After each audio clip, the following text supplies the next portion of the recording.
Osingo kedo kod weche mag kute mag ayaki kaachiel kod iye mohiu. Ka giwuoyo e kaunti ma Kisii e gweng' ma Mogirango South, MCAs go wacho ni kaunti ma Kisii otelo kuom iye ma ohiu e kind gwenge mamoko. Duol mochung' ne weche mag kwan oganda kod dongruok e pacho ka mong'ere kaka National Council for Population and Development bende okwayo jopiny mondo ochak chenro mag kedo kod weche ma kamago kochakore mier.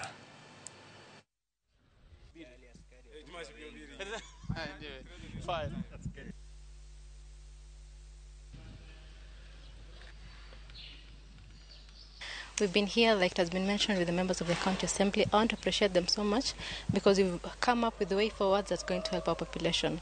Like, for example, if we have less population, like we've said, we manage the population for the families to have a number of children they can be able to be responsible for, take them to school, make sure they have good health, we'll have a progress Kenya. Even the rescue centers that we are establishing within the counties are actually rescue centers which are a one-stop shop for the target population. That every aspect of that rescue center, whether it is the legal aspect that is required in that rescue center, whether it is the issues to do with the clinical assessments for the people who have been raped, because we have different forms of gender-based violence. It could be sexual related gender-based violence, it could be traditional practices related.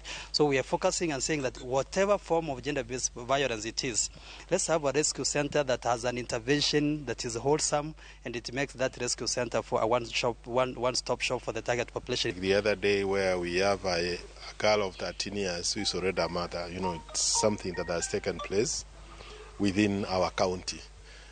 We have daughters who are that young.